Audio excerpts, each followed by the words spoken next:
Hello, welcome back to Affirmations, where we are doing the segment called The Children of the Slaves. And again, this is a segment where we tap into our inner child, again, kind of looking at how um, in slavery, as well as today, and many of our experiences, children not being allowed to be children, and the importance of being able to tap into our inner child. Again, that is the space where we dream and create.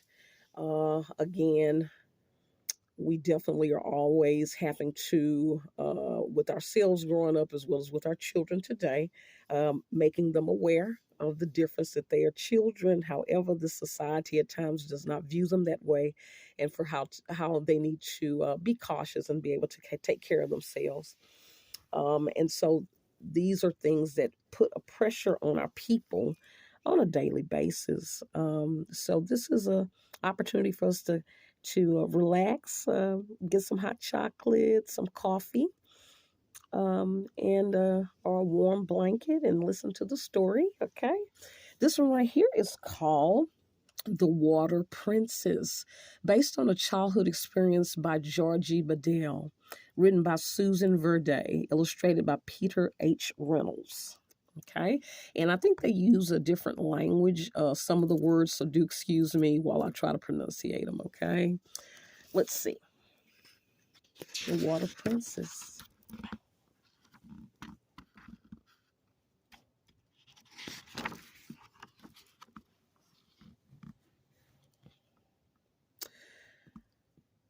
I am Princess Gigi.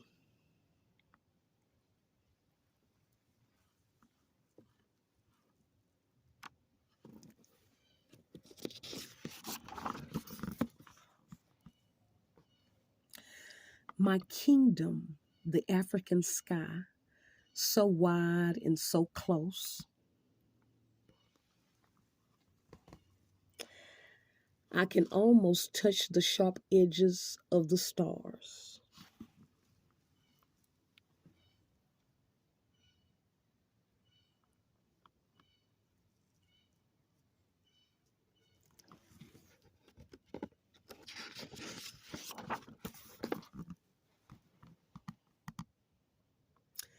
I can tame the wild dogs in my song, tame the dog, and I can make the tall grass sway when I dance. I can make the wind play hide and seek,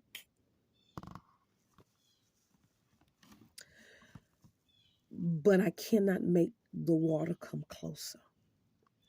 I cannot make the water run clearer, no matter what I command.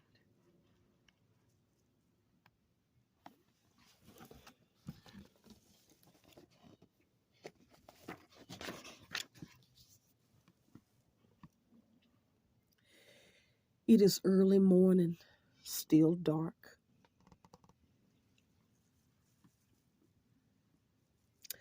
My mother wakes me. Gigi, my princess, it is time to get up. We must collect the water.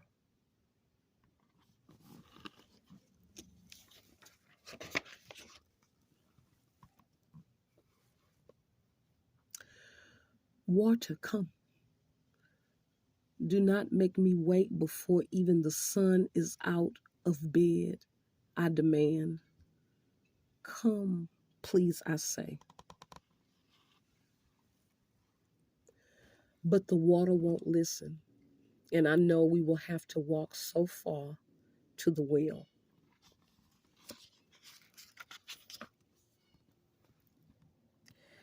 I am too sleepy to put on my crown.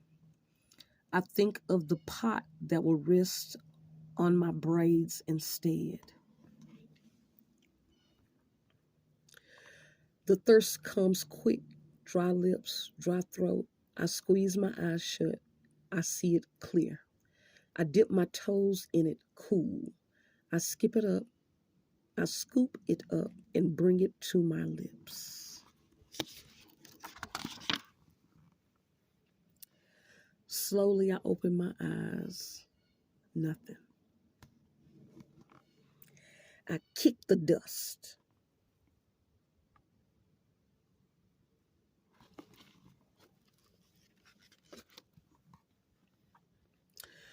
I grab my empty pot and place it upon my head.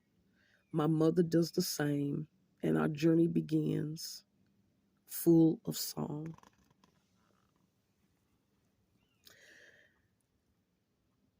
My maman adds her medley. Our steps are light. We twirl and laugh together. The miles give us room to dance.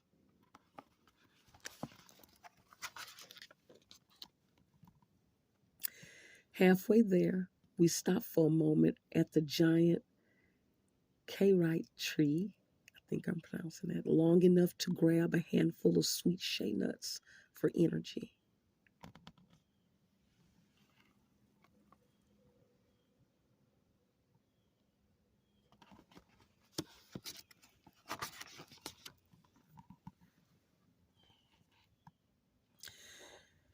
We can keep the dance going just a little longer.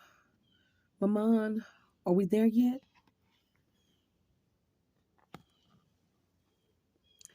Finally, I hear the water running from the well, the giggles of my friends, the chatter of the women.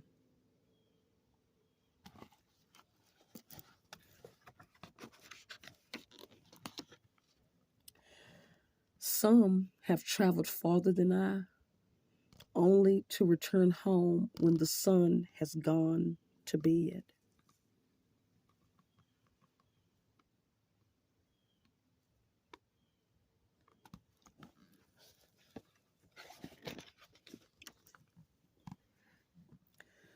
Maman holds our place while I play with my friends. The dance continues. The water is flowing.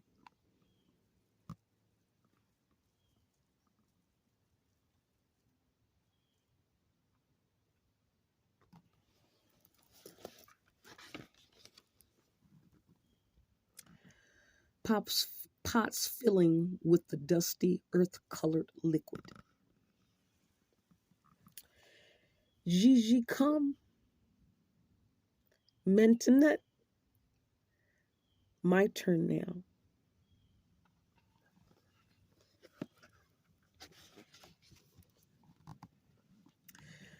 The dance home has slowed to careful steps.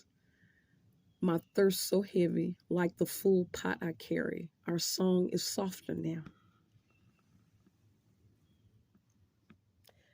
Our shoulders ache, our feet cramp. I see home at last.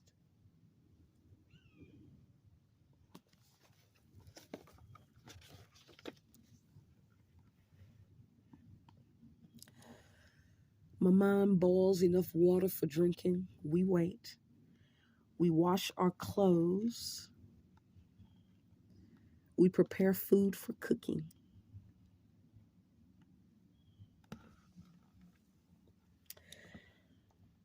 My father comes quickly from the fields to share in the drink and the meal. He scoops me up. My princess, you have returned with the water.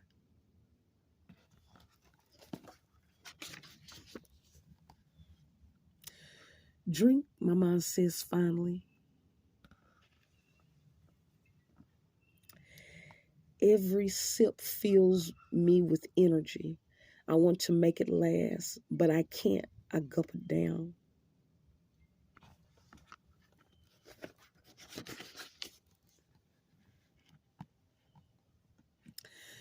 Clothes and body clean. I sing to the dogs. I dance with the tall grass. I hide from the wind.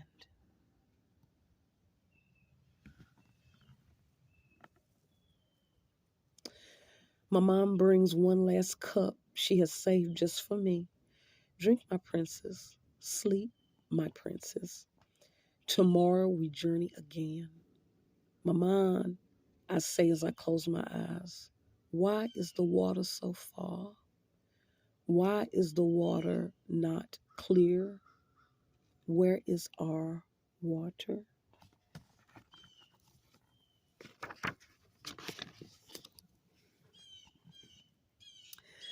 Sleep, she says. Dream, she says. Someday you will find a way, my princess, someday. I am Princess Gigi, my kingdom, the African sky, the dusty earth, and someday the flowing, cool, crystal clear water, someday. The end. Yeah, so this particular book, I hope you all enjoyed that. It's a little different. It kind of takes us back to the motherland, looking at a little bit of kind of what they deal with. And, one of the things we always talk about is whenever we feel like we have it hard, we always want to remember the ancestors and remember kind of what they've kind of gone through and how they've survived to get us this far, and how if they could bear all these things, certainly can we, as well as our people, our ancestors who are in the motherland as well. A lot of them struggling with water issues, and what's never discussed is how it is the land of plenty. Uh, Most of the resources around the world are taken from Africa. They paint a picture of it as it's kind of desolate, but all the main resources that make our cell phones work, that pretty much all of the precious, you know, elements and resources come from Africa, but it's not talked about because they're being exploited. And also, too, tribe is pitted against tribe in order for a lot of the historical colonizers to benefit from.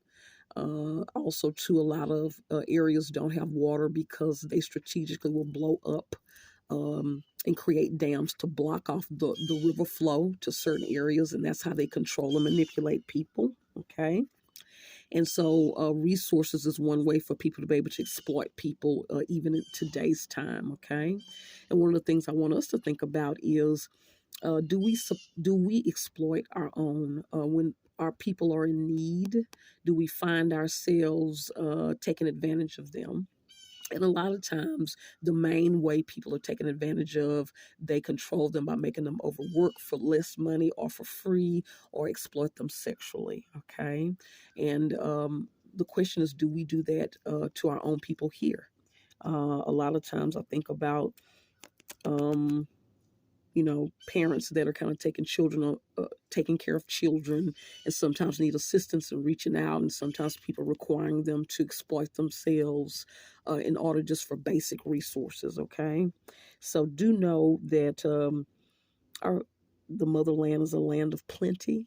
It is truly like Wakanda, but it is strategically these issues are created, just like in our communities that we used to have, they would be sabotaged. The same thing happens in the motherland. Okay, so always wanting to remember our brethren and ancestors in the motherland. Okay, and so that was a kind of serious one, not a lot of escape in that one, but again, a reminder of always being thankful for the resource of water.